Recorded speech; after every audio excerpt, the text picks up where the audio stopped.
Other things is you can take time for yourself, have time alone, a good brain break.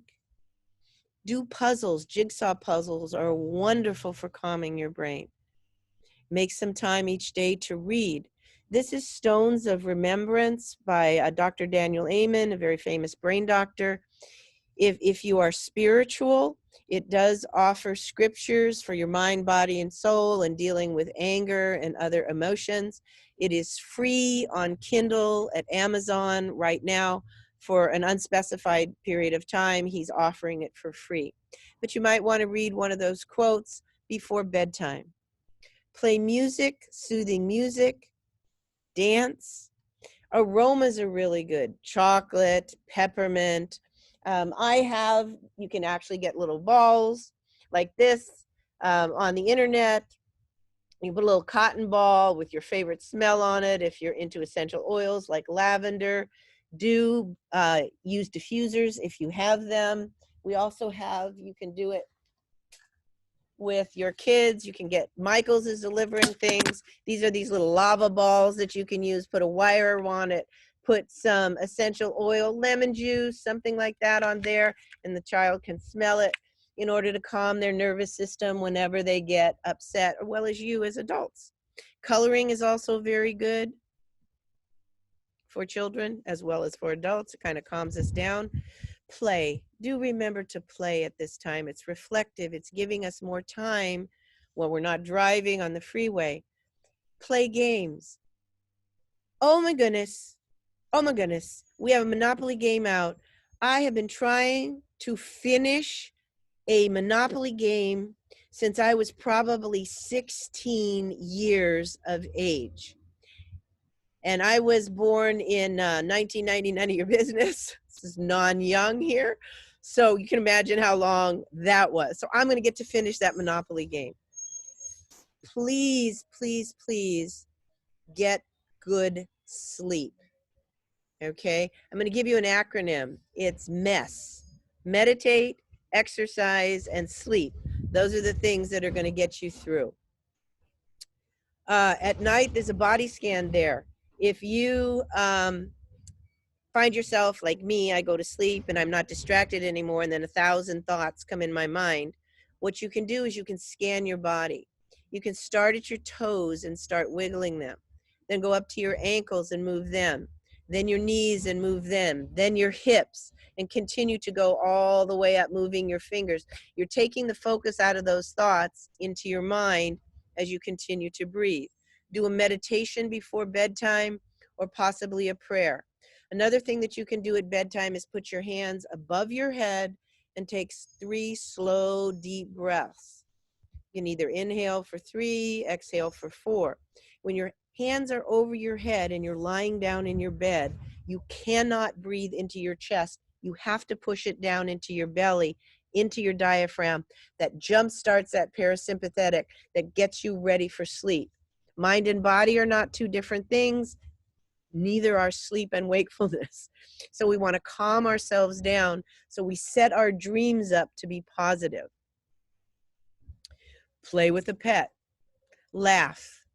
Keep your gallows sense of humor. All my first responders. Hydrate. Drink water, drink water, drink water.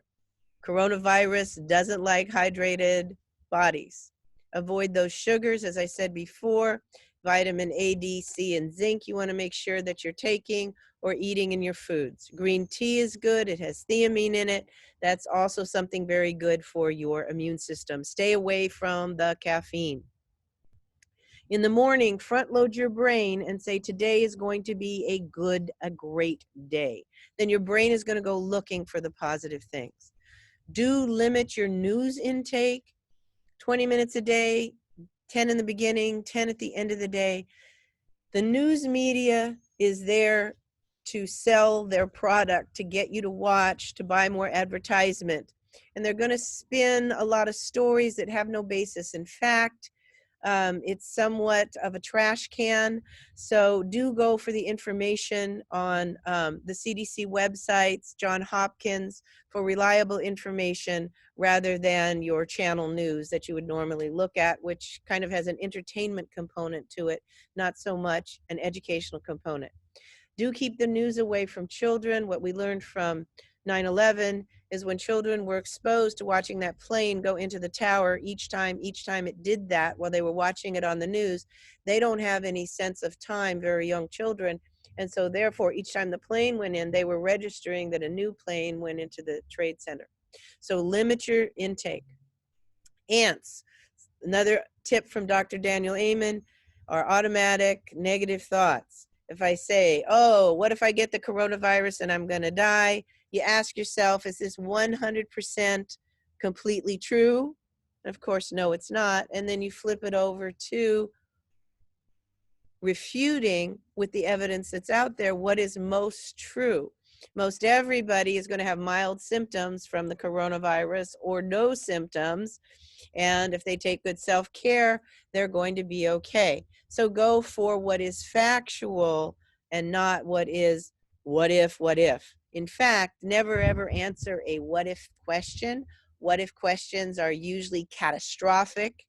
They're always Stephen King. So you say, I'll handle it. What if I get the coronavirus? I'll handle it. Or what else could happen? I'll handle it. Or what else? What else is my immune system will take care of it and I will be like 98% of the population and I will be okay.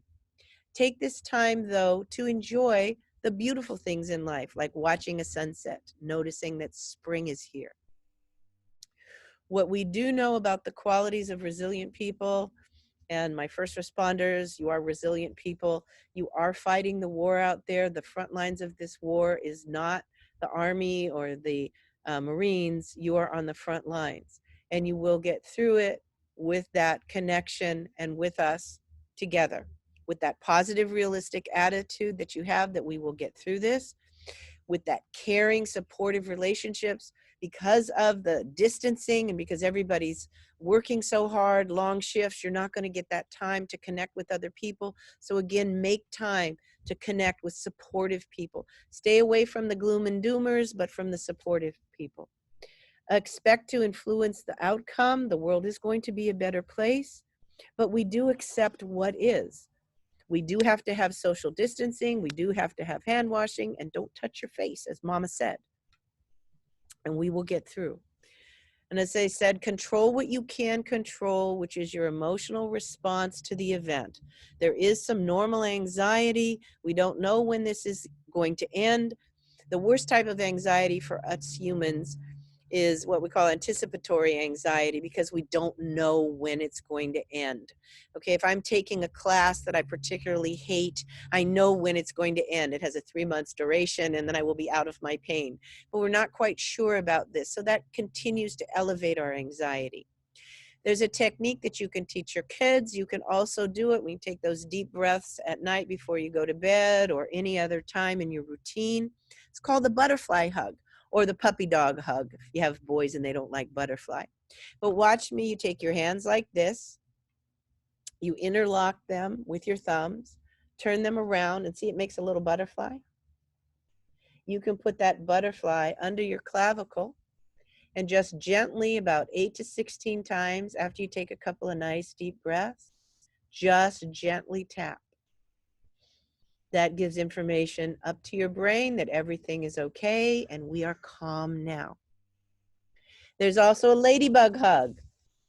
Intertwine your fingers like this and just alternating left, right, left, right. Again, sends messages to your brainstem that everything is okay. Let's calm down. You can get your kids involved in drawing a safe, calm, happy place that's an imaginary on a piece of paper. Make it vibrant. One of the kids I worked with had a cloud and had a castle in the cloud, and we put unicorns and wonderful things there.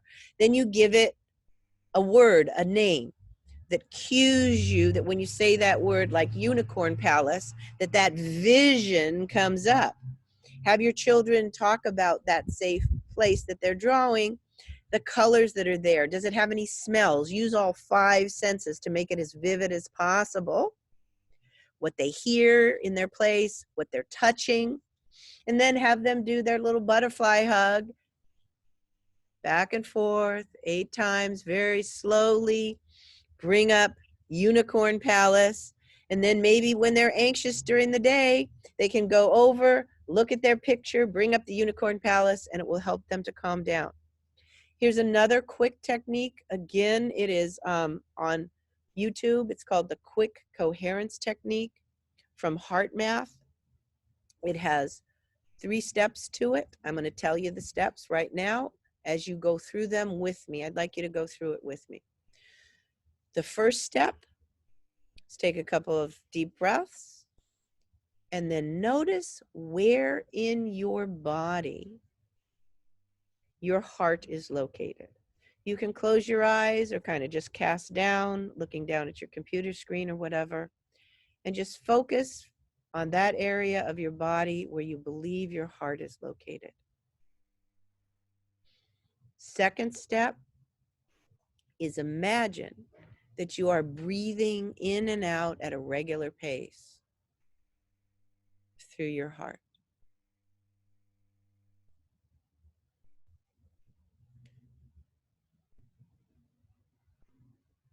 And then the third step is I would like you to think about a heartfelt emotion like love, appreciation, and gratitude. And I'd like you to breathe in and out through your heart.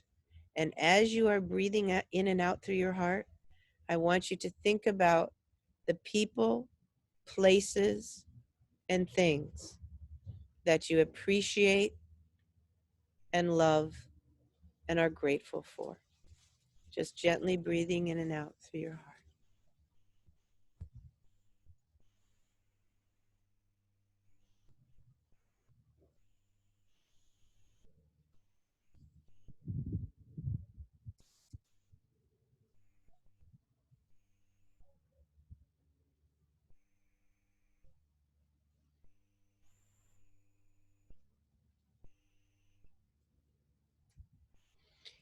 Okay, open your eyes and come back. Feel a little bit better.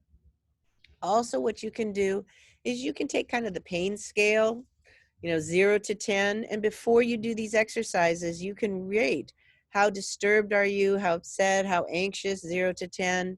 Do some of these breathing exercises and rate yourself afterwards so you know that they do work. Oh, also going back, there's the Calm app. You can download that.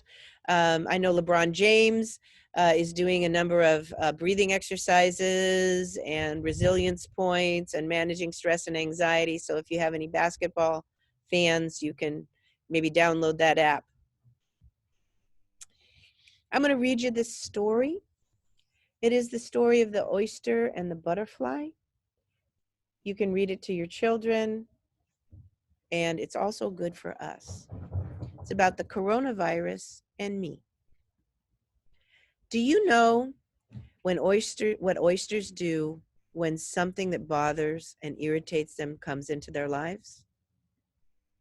They use their special powers to cover the bothering stuff with layer and layers of powerful stuff until they turn it into a pearl. And do you know what the caterpillar does when it has to go through tough stuff and changes? It spends times with itself inside its cocoon, and it changes into a butterfly. At its difficult moment, the caterpillar is actually building its wings. The coronavirus has come into our lives, not only for you, but for people all over the world. However, we can do what the oyster does and create a pearl from it, or what the caterpillar does and build our wings so we can build resiliency. Having to deal with yucky things can bring lots of feelings, thoughts, and sensations in our body. We may feel lonely, scared, angry, or frustrated. We may feel sad because we miss friends or family. We may have mixed up thoughts and our bodies may feel really tense. There's also a YouTube video by Dr. Dan Siegel for parents. It's called Name It to Tame It. When we name or label feelings for our children, it helps them to calm down. That's another good resource for you. Feelings need to come out and tell their stories. Can you draw a picture of your feelings now? These are other positive things that we can do. Let's write or draw pictures of the thoughts that you are having. Let's draw a picture of the feelings and sensations you're having in your body. Does your body feel like a noodle or hard like a rock? Does it feel light or heavy? Let's listen to what the body is saying. I actually happen to have a magnifying glass. You can use it like a Geiger counter, and you can play with your kids and you can go, where's that yucky feeling? Let me know when we find it. Here in my chest. Okay. Or they can take the magnifying glass and scan their own body for any feeling of yuckiness that they might have. You can use developmentally appropriate language. Okay. The other thing that I do is take Band-Aids. We all have some of those in our house. I take the Band-Aid and tell the child, put the Band-Aid about where in your body does it feel uncomfortable or scared, that scary feeling or that sad feeling because dad isn't home. Where's it located? Let's label it. Let's notice it. Let's do a breathing technique, okay, to manage that feeling. When we don't feel good, we can do what the oyster does. We can use our powers and create our own pearls. Let's see how we can use our powers.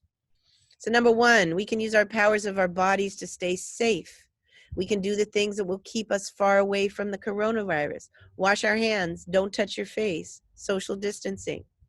Power two, we can visit our feelings to hear what their voices are saying, to not ignore your feelings, but give a voice to them. Isn't it wonderful that we can teach our children that feelings don't need to be stuffed? Okay. I once dealt with a Marine who said if the Marine Corps wanted me to have feelings, they would have issued them to me. It's good that we can express our feelings and not be afraid of them and learn that feelings are like waves. Okay, they peak kind of like the coronavirus. They come up. We want to level out that curve. We want to flatten it. We don't want it to go so far up. But feelings are like waves. They crest, they come through, they peak, and then they move through if we notice them. You're never mad forever, sad forever, glad forever. But when we push our feelings away, they tend to stay there longer. But if we allow them to experience them and do positive things like journal, take a mad walk, get a hug, then we can manage our feelings in healthy ways. If your feelings are getting too big, too hot, or too cold, this is like a feelings thermometer. You can draw this at home on a piece of paper. Cold feelings or happy feelings with blue, red, hot. You can have your children bring in the thermometer to them to let you know that their feelings are big, or you can just use your hands. How big are your feelings? How big is your sad? How big is your mad with your sister because she took your Tonka truck? This mad? A lot? Medium mad? Or not mad at all? And then go into, let's take a deep breath, let's take a mad walk, let's use our words to communicate with your sister the things that you want to say to them. Let's draw a picture of it, all the tools and techniques we've talked about. Ignoring feelings doesn't help us. Remember, feelings are messengers, and the more we listen and talk about them, the better we will feel in the long run. We can be kind and loving towards our feelings and have compassion towards them. We can visit our needs and see what will make us feel better. Do we need a hug or someone to tell us that things are going to be okay? Do we need someone to talk to that we trust? We can use that power of breathing that can help us calm our hearts and our minds and our bodies. And we can cocoon like the caterpillar and spend time with ourselves while we're quarantined and the people and the pets really close to us. And that butterfly reminds us that in yucky and difficult moments, we may just be building our wings. So we can find a space to connect with our team of helpers. You can draw or write who you want to have on your team. Brene Brown talks about self-help as a word that she doesn't really like, because we really do this in connection with other people. We need a team of helpers. So who's on your team? A person, a pet, a friend, a stuffed animal, a superhero, or anybody else that feels safe. Let's draw them and have them on your team, so you can go talk to them and ask for their help. And again, you can use the butterfly dance. You can cross your hands across your chest and tap back and forth about 8 times, very slowly. You can dance like a gorilla while you think about a happy moment in your mind and tap the chest back and forth. Kids need to move. We need movement. Sometimes we're stuck in a quarantine, so we have to get that exercise program going and that movement. This is, again, that happy place that I had them draw, that safe place, like the Unicorn Palace. When you have it done, let's stomp our feet as we march together. We can sing, we can hum, we can dance, or we can jump. And we can connect through our hearts. All we have to do is to imagine a long special cord that goes from the heart all the way to the hearts of all the people that we love. Because the biggest power we do have is the power to love ourselves. Love really is the answer. And love the ones around us in many places around the world. We can't touch each other or be close to our friends and family. However, we can still carry them and very close to them in our hearts. China is a very polluted place. Over Wuhan, where they hadn't been able to see the sun for a while because of the pollution in the gray skies, there's now blue skies. There are dolphins in the canals in Venice. So there are many wonderful things that will come as we make it through together with love and support through this. And remember, we are all full of special powers inside. We are not alone. We can join in and use all of our powers as one and build many wings and create many pearls together. You can create with your family an oyster and a butterfly song. Invite all your feelings, because even when we are sad and scared, we can still sing together. Remember, you are not alone, and we are all in this together. I want to give special thanks to Ana Gomez, who enabled me to use this book that she wrote. There's her credits there. Also to some of the work by Daniel Amen. Thank you to Nancy Bull Penrod and the entire cast and crew of the counseling for all your support. You're my tribe. We need our tribe. And I am going to unmute you guys if I can. And if you have any questions or comments, I will do that.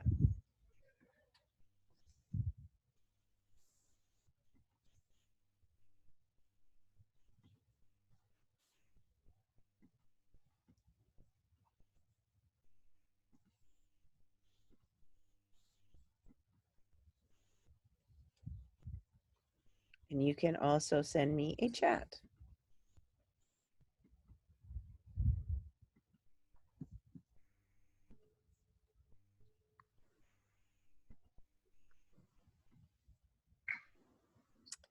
Any questions that I can answer for everybody?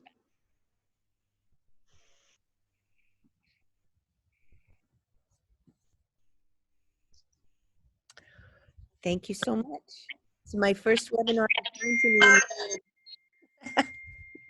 Thank you, everybody. Be safe.